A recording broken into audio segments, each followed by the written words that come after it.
अस्सलाम वालेकुम जी, सोहराब बरकत आपसे मुखातिब है। जहीर मुनीर बनाम रियासत पाकिस्तान केस के हवाले से बातचीत करेंगे। आप यकीन कीजिए ये जहीर मुनीर का सोशल मीडिया गैंग है, सोहलतकार है।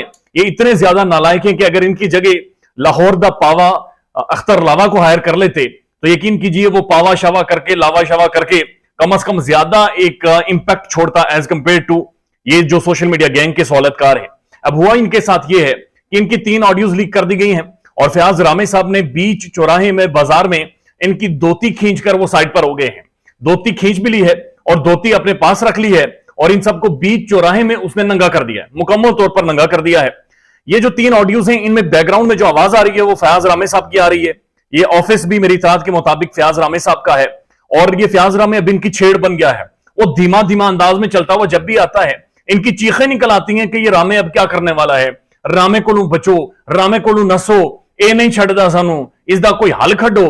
फयाज रामे पहले इन्हें 50 करोड़ रुपए की फाकी डालने पर तुला हुआ है और उसके बाद इस केस में जो थोड़ा बहुत इनका मॉरल ग्राउंड, कुछ एथिक्स, कुछ मैनर्स, कुछ सेंस बन रहा था वो इन्होंने जनाब ये 3 ऑडियोज लीक करके मंजर आम पर लाकर, इनकी रिकॉर्डिंग मंजर आम पर लाकर इन्होंने बुनियादी तौर पर इस गैंग की जो आखिरी गांठ थी धोती की वो भी खोलकर इन्हें सरे बाजार छोड़ दिया है।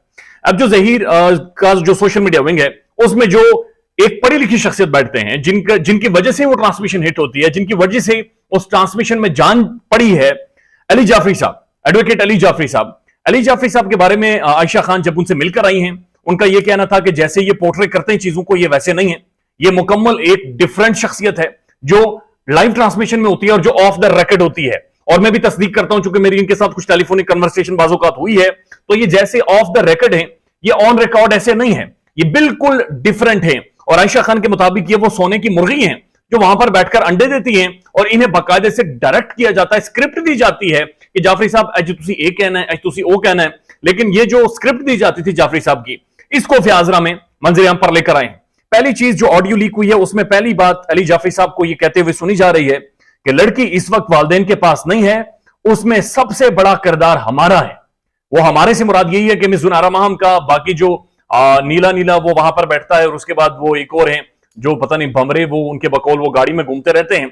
इन सब के बारे में वो कह रहे हैं कि लड़की इस वक्त वालिदैन के पास नहीं है, इसमें है जो हमारा किरदार है, यानी कि बच्ची को मैनिपुलेट किया गया है, बच्ची के जहन में 2 नंबर बातें डाली गई हैं। और इसके जब आप डॉट्स कनेक्ट करते हैं, ताने बाने मिलाते हैं, तो मिस जुनारा माहम ने एक ऑडियो लीक की थी और उस ऑडियो में आपने सुना था कि बच्ची को पता ही नहीं था कि हुआ क्या है।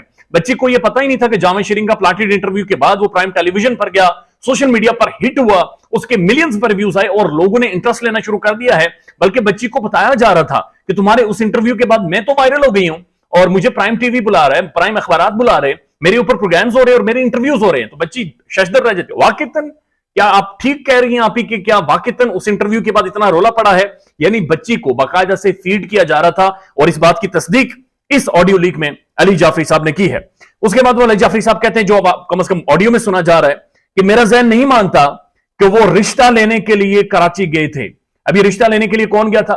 इसमें पाकिस्तान की बासर तरीन खातून नूर बीबी, इसमें गट्टू शबीरा, इसमें डॉक्टर जहीर MBBS FCPS और उसके बाद पोस्ट डॉक्टरेट करने के बाद रिसर्च में बहुत बड़ी खिदमातें, पबजी मास्टर और अंग्रेजी के ऊपर भी इन्होंने बहुत सारी किताबें लिखी हैं और बड़ी शानदार अंग्रेजी बोलते हैं पाकिस्तान में।